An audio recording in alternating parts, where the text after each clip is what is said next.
Salut tout le monde et bienvenue dans cette revue de presse. On démarre avec la révolte de l'Olympique de Marseille. Après une semaine plus que mouvementée en raison de l'affaire Rabiot, Marseille devait réagir contre le Paris FC pour sa première au Vélodrome et c'est chose faite. La révolte a bien eu lieu, les Olympiens se sont imposés 5-2, mais le score ne reflète en rien la difficulté de ce match pour les hommes de Roberto De Zerbi. La Provence ne s'y trompe pas, heureusement il y a au bas. L'attaquant de 36 ans a inscrit un doublé et provoqué un penalty. Il avait mis l'OM sur de bons rails avant de permettre à son équipe de reprendre l'avantage sur un but opportuniste. Le calme et les buts titrent l'équipe. Même dans une période mouvementée pour le club, Pierre-Emerick Aubameyang sait gérer ce type de contexte et répondre sur le terrain. Un doublé très important pour le Gabonais qui confirme le choix de la direction marseillaise, mais surtout qui permet à l'OM de prendre ses 3 premiers points en Ligue 1 cette saison. Mais ce qui a fait parler hier au-delà du match, c'est la déclaration d'après-match de Roberto De Zerbi. En ce qui concerne Rabiot, je n'ai encore parlé à Pablo et Mehdi, mais l'espoir que j'ai, et ce n'est pas seulement par rapport à la valeur du joueur, mais par rapport à la personne qu'il est. Même s'il a fait une erreur, j'espère qu'il y a la possibilité de recomposer la chose, que les choses se remettent, a déclaré l'entraîneur italien. Une phrase qui semble ouvrir la porte à une réintégration de l'international français. Mais pas d'enflammade pour l'OM, cette déclat serait plutôt l'origine de De Zerbi lui-même, sans consultation avec sa direction. Revenons au foot, il y avait aussi des Marseillais côté parisien hier, avec Maxime Lopez et Ilan Kebal. C'est le deuxième qui a brillé dans son jardin en inscrivant un but magnifique du pied gauche, sans oublier sa passe décisive sublime pour Moses Simon en seconde période. Dans la soirée, c'est un Noël en forme olympique qui est venu à bout tranquillement du FC Metz. Succès 3-0 pour les Lyonnais grâce à des buts de Tolisso, Fofana et la recrue Karabekh. L'OL est leader de Ligue 1 et surtout en grande confiance à une semaine du choc face à l'OM. Succès aussi pour l'OGC Nice grâce au premier but cette saison de Jérémy Boga. L'international ivoirien était annoncé sur le départ. Finalement, il est toujours là et bien buteur pour permettre aux Aiglons de marquer leur premier point. Ce soir, c'est l'AS Monaco qui se déplace sur la pelouse du LOSC. Deux équipes qui ont vécu un destin similaire avec leur capitaine cet été. Benjamin André et Denis Zakaria ont frôlé le départ mais ils sont finalement restés pour le plus grand plaisir de leurs clubs respectifs. En revanche, Wilfried Singo, lui, pourrait quitter l'ASM rapidement. Selon nos infos, Galatasaray a fait une offre pour l'international ivoirien. Des clubs anglais et Dortmund sont également sur le coup. Monaco réclame pas moins de 40 millions d'euros. Direction l'Angleterre où Victor Gyökeres lance la marche en avant des Gunners. Arsenal a écrasé Leeds 5-0 grâce notamment à un doublé de son nouvel attaquant star. Tout n'a pas été parfait pour Gyökeres, loin de là. Il a été maladroit en première mi-temps avant de trouver le chemin défilé sur un joli but. Il a inscrit son premier doublé grâce à un penalty dans le temps additionnel, idéal pour la confiance une semaine avant le premier gros choc de la saison face à Liverpool. Et l'autre bonne nouvelle pour Arsenal, c'est la signature d'Eberechi Eze. L'international anglais arrive en provenance de Crystal Palace pour un chèque de 70 millions d'euros. Les Gunners ont profité de ce match à domicile pour présenter à l'Emirates Stadium leur nouvelle recrue qui a fait faux bond à Tottenham dans les derniers instants pour choisir Arsenal. Et justement, la presse anglaise s'en amuse.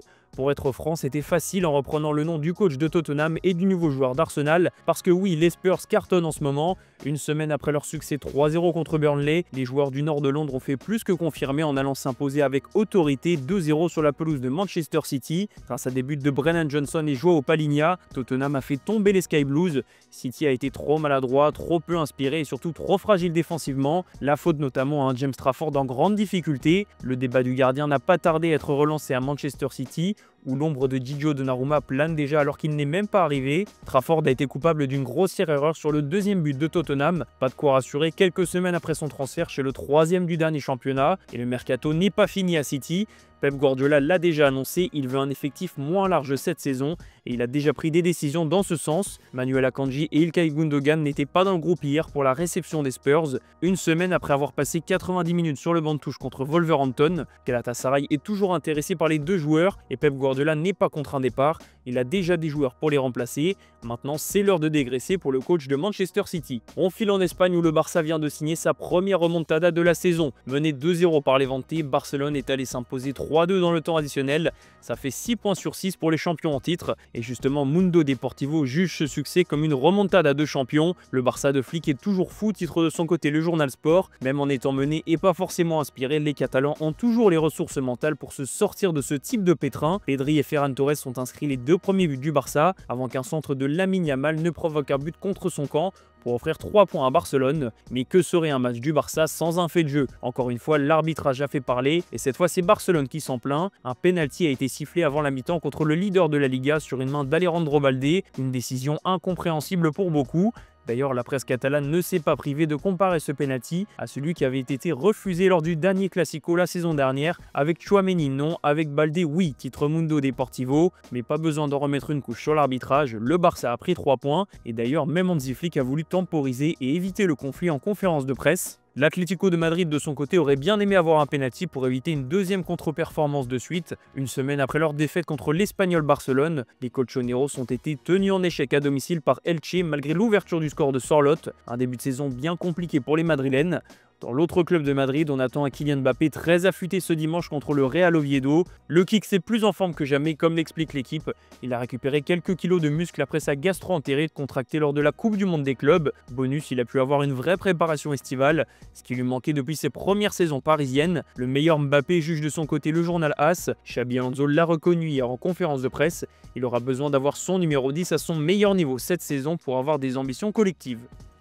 No, yo intentar ayudarle y que el equipo le ayude y que él ayude al equipo a ganar partidos, a que él se encuentre a gusto y que los demás también, ¿no? Yo creo que esto va sobre el equipo y Kylian es una parte fundamental del equipo, ¿no? Por el peso que tiene, por la influencia que tiene en el resto y cuanto mejor encogen las piezas va a ser una de las claves de la temporada para poder jugar como equipo con los muy buenos jugadores que tenemos, pero principalmente esa que sea nuestra fuerza.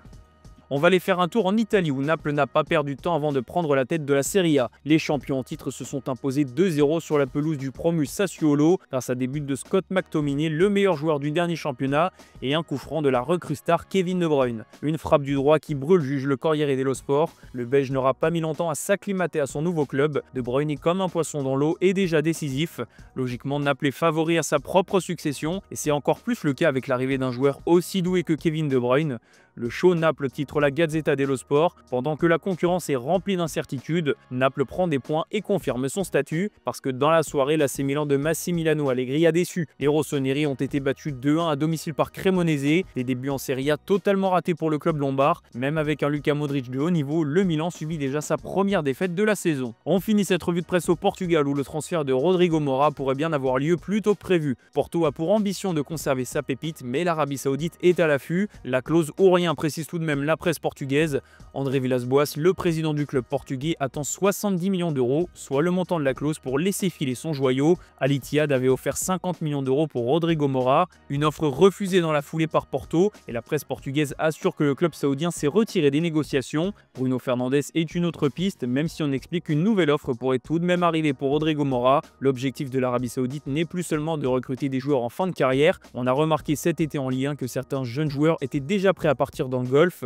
Le transfert de Rodrigo Mora, qui on le rappelle est suivi par le PSG, serait un coup de tonnerre, mais l'Arabie Saoudite ne freine devant aucun obstacle. C'est la fin de cette revue de presse les amis, merci de l'avoir suivi et on se donne rendez-vous demain matin sur Foot Mercato.